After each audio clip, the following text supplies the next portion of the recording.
بنات، معاكم آية. النهارده انا عايزه اعمل معاكم المقلمه دي. بس الفيديو ده عايزه اقول لكم ان هو بالاشتراك مع البنوته الجميله سمر احمد.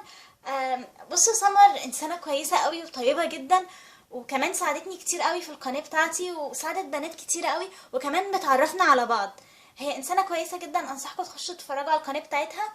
والفيديو ده كمان بالاشتراك مع قناتها وقنوات تانية، قنوات برضو جديده زي القناه بتاعتي، بس قنوات ان شاء الله هتبقى في الفتره الجايه ناجحه جدا. انا بقى عملت النهارده المقلمه دي. بص، ممكن شكلها ما يكونش حلو مش عارفه يعني، بس انا بلعب وقلت اجرب كده حاجه بمناسبه المدرسه يعني. انتوا لو عملتوا حاجه زي دي مع الاطفال بتوعكم، هتشجعوهم ان هم يروحوا المدرسه وتبقى المدرسه ترم حلو ليهم وبتاع. فجربوا تعملوا معاهم البتاعه دي والعبوا معاهم، ومش شرط الحاجه تطلع حلوه، المهم بس انكم تلعبوا وتطلعوا الطاقه السلبيه اللي جوه منكم. يلا بينا نبدا واوريكم بعملها ازاي. اول حاجه هنحتاجها العلبه اللي احنا هنعمل فيها، اذا كانت بقى برطمان او علبه زي دي او اي حاجه عندكم. طبعا دي انا غسلاها من جوه كويس جدا ومسحاها علشان اعرف استخدمها. وكمان هنحتاج قطعه كده من الفلين بتلمع، اي لون طبعا، الموضوع انتوا تختاروه بمزاجكم يعني. وكمان هنحتاج صوف. الصوف ده كان باقي عندي من كوفيه تقريبا ماما بتعملها حاجه زي كده يعني. يلا بينا نبدا. اول حاجه هنبدا نحط مسدس الشمع كده من هنا زي ما انتوا شايفين، نقطة بس بسيطة خالص عشان ما تبهدليش الدنيا. وتحطي الخيط وتلفي حتة صغيرة وتحطي شمع تاني، برضو حتة صغيرة خالص كده.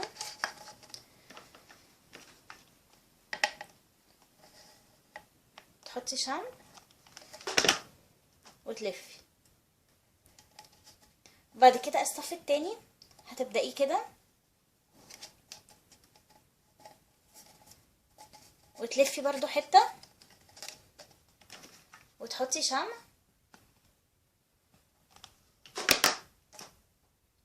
اهو كده.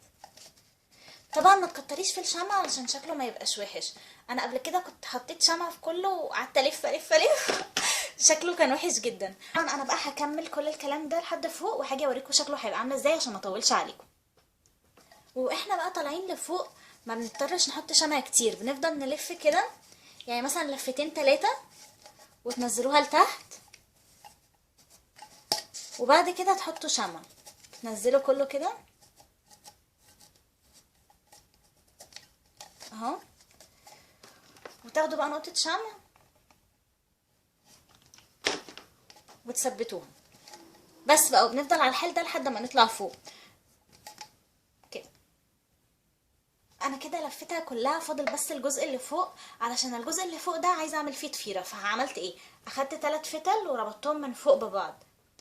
وبعد كده هاخد اي حاجه قدامك تقدري تسندي عليها. انا هحط جوه القلم ده وتبداي بقى تضفري كده عادي كانك بتعملي ضفيره شعر عاديه خالص. شايفين ازاي بتبدلوا الفتله من الايد للتانية من غير ما تضغطوا عليها ولا اي حاجه، هي هتتظبط لوحدها. شايفين ازاي الضفيره بدات تظهر؟ بصوا، ضفيره اهي.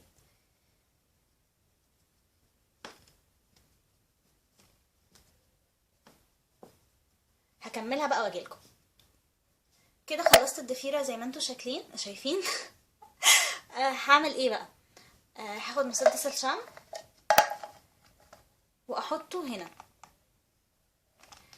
وابدا من نص الضفيره اللي انا عملتها، عشان طبعا هقص الاطراف دي في الاخر اهو كده. كده ثبتها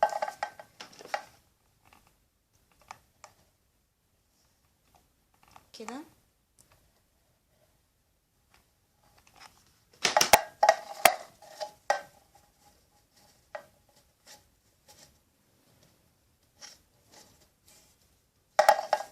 انا مش عايزه اجري في الخطوه دي، عايزاكم تشوفوها عشان تشوفوا هعمل ايه في الحته اللي انا ربطها في الاخر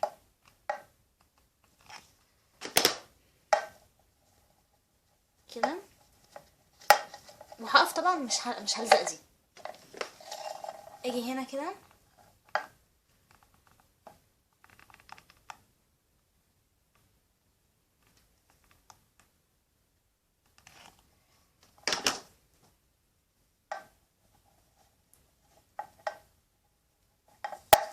اهو.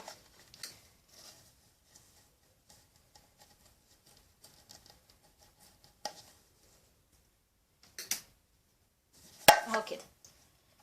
عشان بقى اداري الحته دي هحط عليها مسدس شمع كده كده، دي هتبقى في الظهر ومش هتبان. بعد كده على خفيف كده بس احاول ايه اخلي دي تتقفل. لو انتي مسدس الشمع بتاعك حرارته عاليه قوي ما تعمليش الخطوه دي.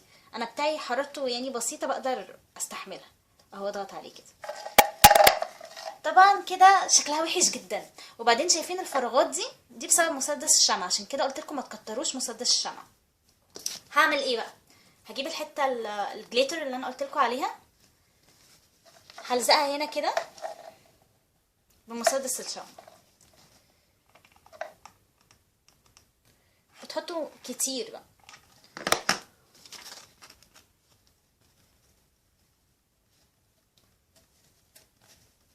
اهو باجي عند الاطراف واحط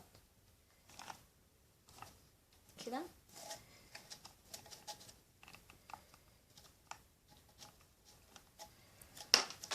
طبعا عندنا حته كده فاضيه، هحاول بقى ايه اجيب واحده تانية واوفق الحته دي. يعني هي تعتبر كده.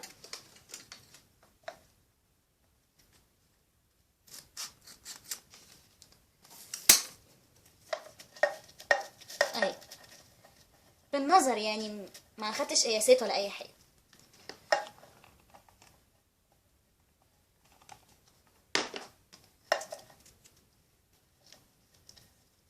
اهي برضو هخلي كل الكلام ده في الظهر. يبقى كده الوش بتاعها. دلوقتي بقى انا عايزه اعمل ايه فيها؟ عايزه اعمل فيونكه. هاخد من الخيط برضو، بيبقى حلو قوي لما تستخدمي نفس لون الخيط، وتتني الخيط على الاتنين وتقصي الحته دي كده، تاخديها تحطيها هنا. انا بقى عايزه ده الوش بتاعها، هخليه ناحيتكم.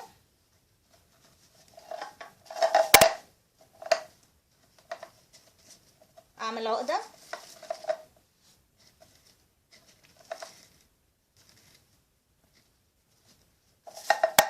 كده، عقده عاديه خالص، وبعد كده فيونكه.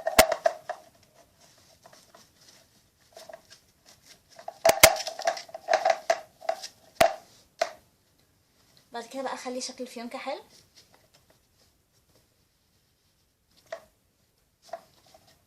كده. احاول بقى الزقها.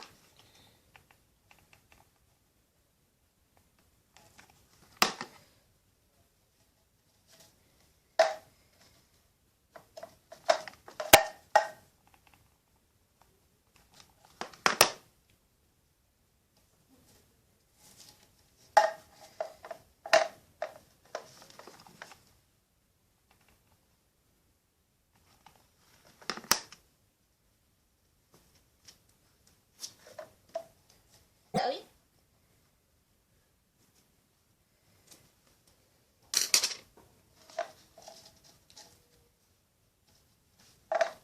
مش عارفه، لا انا حاسه الفيونكه دي مش حلوه. هقفل الكاميرا وهحاول اظبط الفيونكه حبه. انا كده خلصتها وحطيت الاقلام جوه منها. مش عارفه الصراحه شكلها حلو ولا وحش يعني، بس انا بلعب وقلت تتفرجوا عليا يعني وانا بلعب. كده خلاص خلصت. اتمنى الفيديو يكون عجبكم. لو عجبكم متنسوش تعملوا لايك وسبسكرايب وشير، وما تنسوش تخشوا على الانستجرام بتاعنا. اشوفكم في فيديو جديد. مع السلامه.